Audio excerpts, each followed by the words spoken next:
Então, oi, gente, estamos aqui então, para mais um dos vídeos da nossa série O Olhar, né? Desse programa O Corpo e Espírito.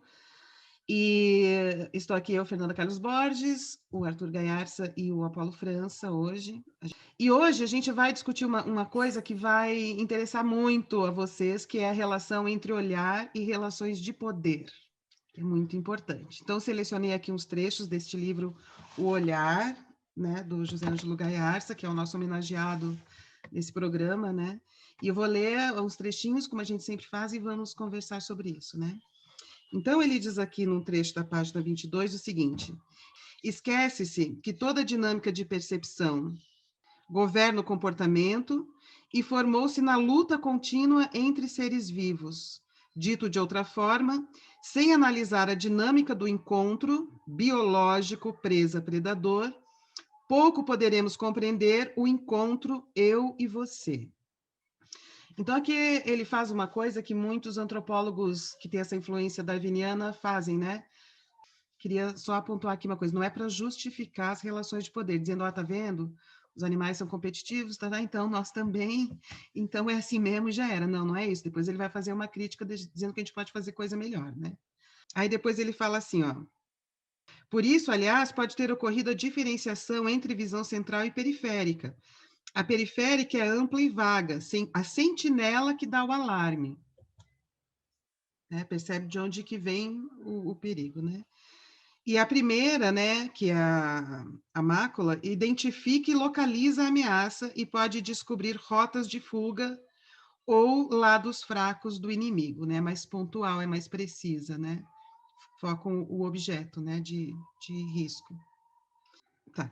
Mas aí, então, ele diz o seguinte, que dada a relação de poder humana, então, já, né, fazendo uma relação sobre como socialmente as relações de poder são estabelecidas, ele vai dizer que a repressão do olhar é fundamental para manter e sustentar relações de poder.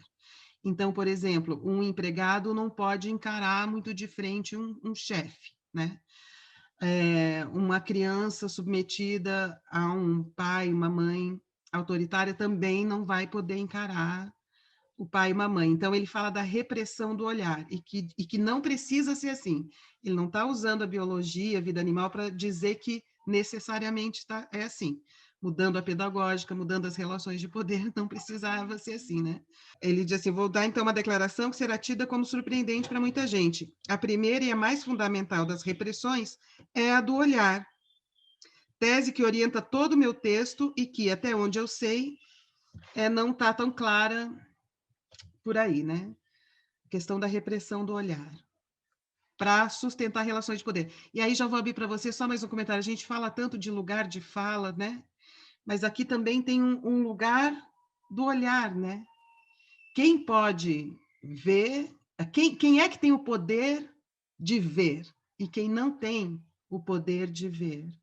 Que parece assim também uma ponte para esse corpo inconsciente todo, que aí justifica-se, né, olhar o nosso comportamento ancestral, né, porque os mecanismos de defesa, de luta e fuga são os mesmos, ainda que não exatamente, a vida humana é muito complexa, né, a gente vai incorporando outras estratégias com o tempo, mas nesse sentido primordial, né, são os mesmos caminhos de luta e fuga, principalmente, então, dando essa função para a visão, então, né, enquanto periferia, regulando todo o nosso sistema inconsciente de posições, de disposições corporais, de preparações, né? E informando desse ambiente, desse contexto, né? E depois o foco já uma direção a ser tomada, né? Uma guia ali, né? E depois, quando a gente vai colocando isso, então, de uma forma mais contemporânea, olhando, né, todos os problemas da repressão da educação e da cultura que a gente foi criando, né? É muito forte a questão do olhar, né? E aí, realmente, assim, é tão forte porque ele guia toda a disposição, justamente, né? E aí, nisso vai guiando toda a conformação do nosso corpo, né? Então, um olhar reprimido desde cedo, né? Ele não vai nem conseguir chegar numa posição realmente ereta, né? Quem não pode olhar o horizonte, quem não pode olhar para o céu, não pode ter uma disposição boa de corpo, uma postura boa, né? Uma boa atitude, uma boa leitura de contexto, né? Olha, isso aí que você falou me lembrou duas coisas. Uma, um trechinho aqui que ele explica fisiologicamente exatamente o que você está dizendo. Posso dar uma lidinha aqui rapidinho? Ele diz assim, ó, quando se diz que um homem é um animal visual, não é porque ele vê melhor do que os outros animais, não se trata de ver melhor, mas porque seus nervos ópticos, ao entrar no cérebro, controlam, ligam-se ou exercem influência sobre ele quase por inteiro. E isso só acontece com o homem, essas conexões dos nervos ópticos com todo o sistema de postura, né? Na maioria dos outros animais, o sistema óptico é mais simples, e as conexões desses nervos com as demais regiões do cérebro são bem mais limitadas. Principalmente com os centros motores, com o controle dos movimentos, quer dizer, a relação do olho com o controle dos movimentos, com toda a organização postural, nós, nos seres humanos, que não temos forma determinada, né, mas que ela é produzida como cultura, é mais determinante ainda. E com relação à questão do horizonte, uma outra coisa, eu lembrei quando você falava do filme O Parasita, porque no Parasita deixa isso muito claro, assim, as pessoas que têm poder moram naquela, que a família, no filme é representado por aquela família rica, né? A casa tem janelas, tem um quintal, elas têm uma vista sempre para o horizonte, o sol bate nelas, então elas têm toda uma coisa assim que é socialmente construída de ter vista para o horizonte, transparência, extensão, espaço.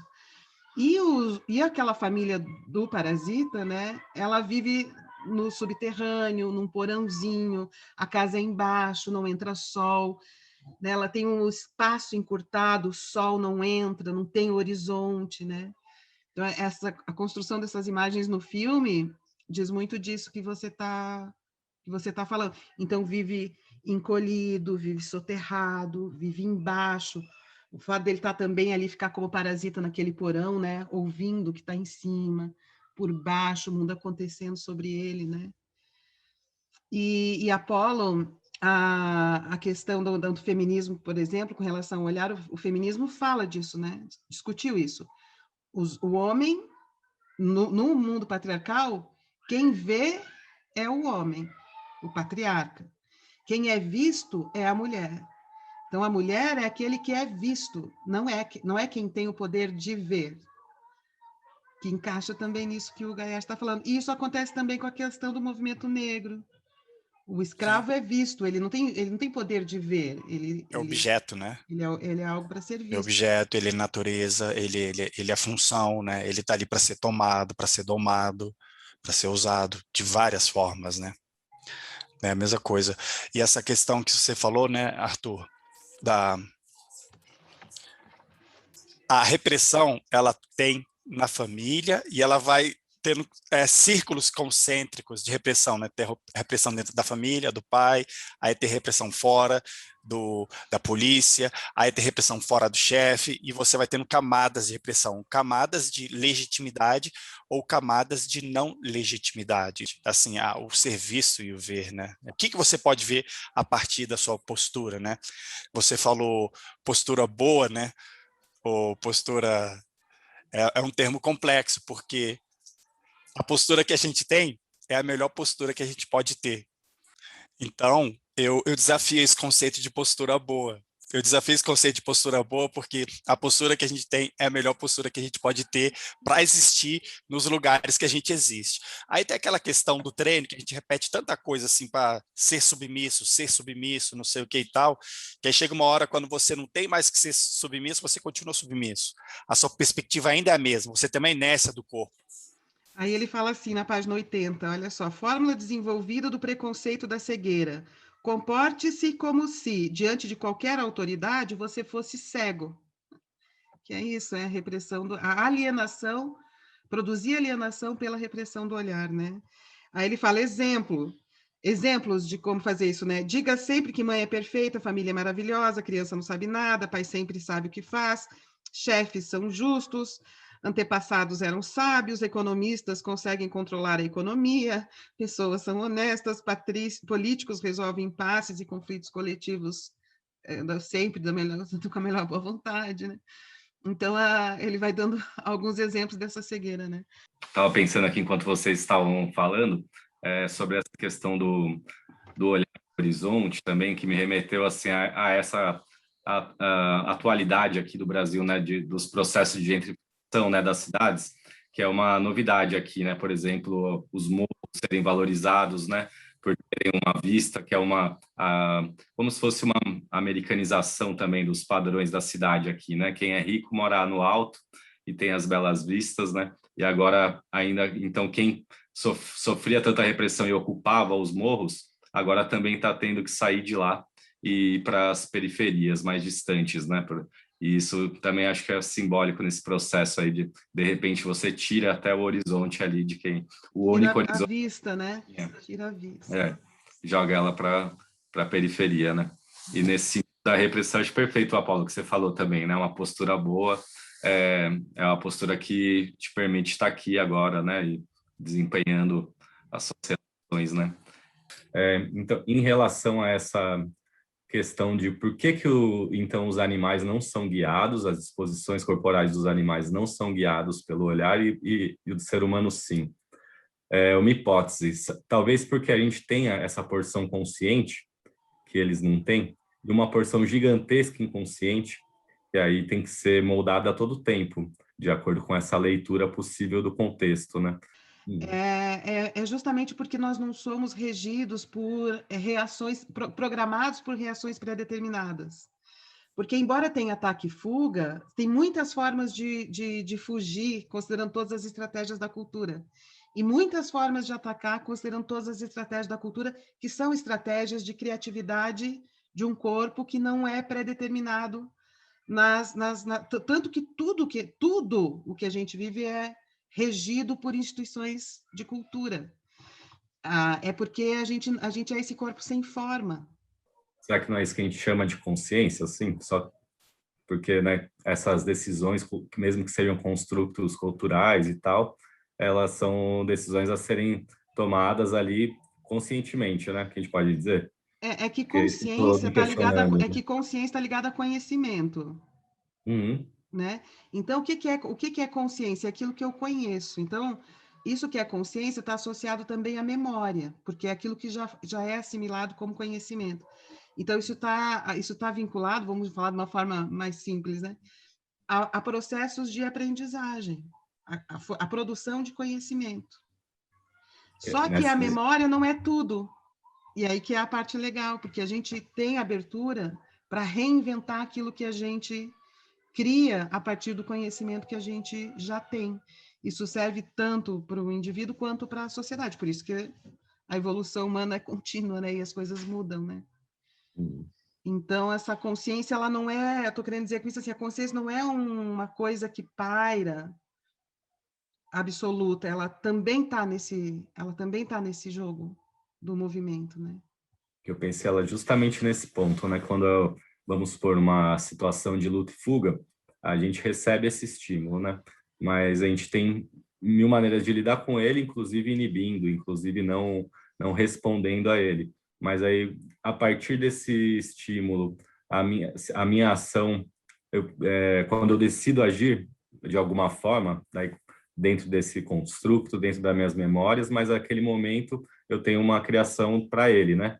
Eu crio a partir de todo o que foi construído no meu desenvolvimento, uma ação, uma proposta para aquele momento, né? Aí, é isso que eu estou tentando chamar de consciência, não sei se... Tá. O não sei Aristóteles se é. chamava isso de froneses. A Proneses. sabedoria prática, que é aquilo que acontece apenas naquele momento e que não se justifica por ideias gerais, por fundamentos mais abstratos ou por aquilo que você já sabe, que é a ponderação.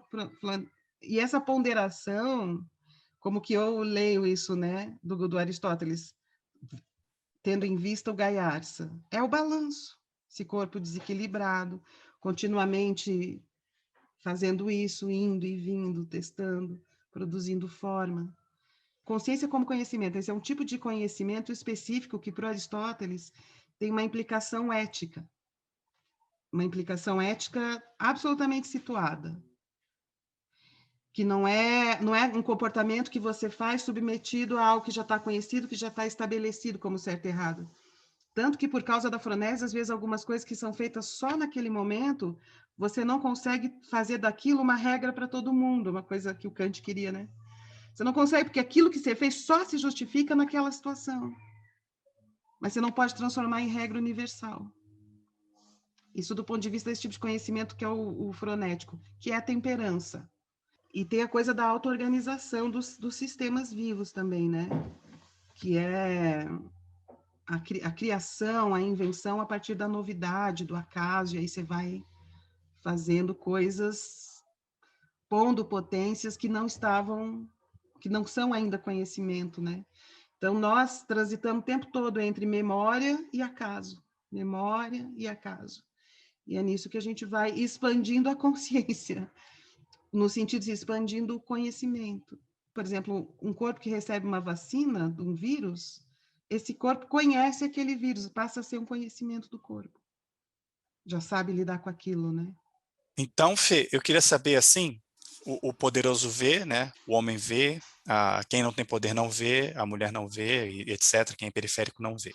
Mas eu queria saber Autoridade, de né? Autorização, né? autorização, É. sim. Mas então, voltando à questão assim, do olhar, do ver e do que se vê, eu queria que você elaborasse para mim, se for possível, o que a mulher vê.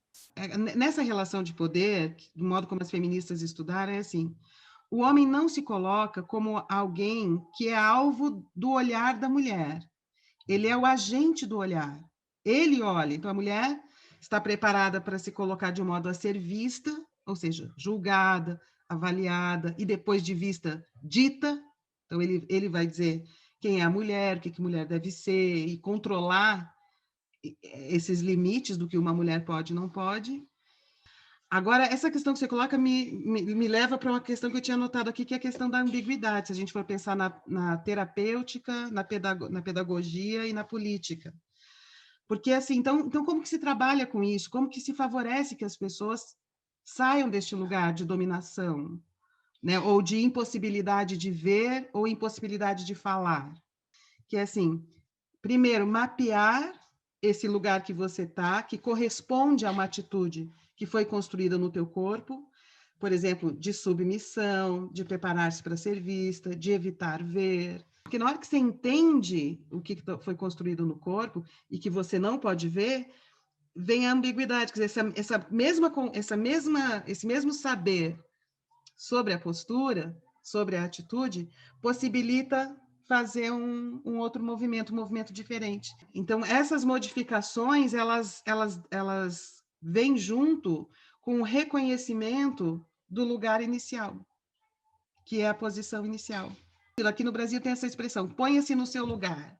Então, primeiro perceba, então, qual foi o lugar que você é colocado, como que esse lugar está construído no seu corpo, para que a partir desse lugar você dê um próximo passo de modificação, de ir além dessa fronteira. Isso é um jogo psicológico, isso é um jogo de relações sociais, isso é um jogo político, isso é um jogo pedagógico também.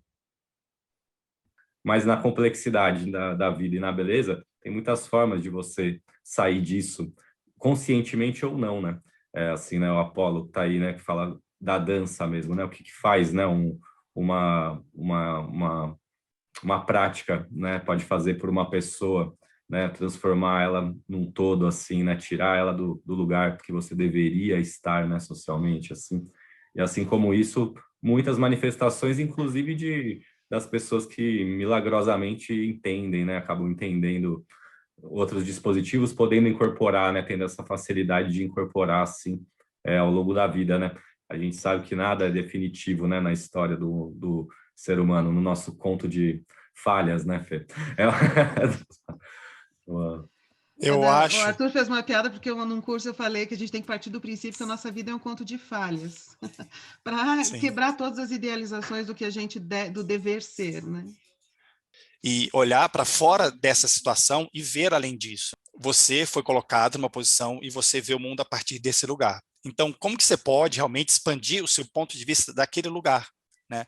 E é a partir do próprio corpo, a partir de conhecimento, de livro, de uma fala, de um podcast, de uma conversa, né? de ter acesso a certas coisas, de ter coragem de tocar essas coisas, ter coragem de abrir a boca, se dispor a cair, levantar, né? Entender assim as questões da queda, entender também que perder o equilíbrio faz parte de correr, tá certo? Como que você pode agregar isso flexibilidades, posturas, pontos de vista para que possa expandir a sua realidade daí e construir, né? Construir novos horizontes para si próprio, novas posturas, né? Novos pontos de vista.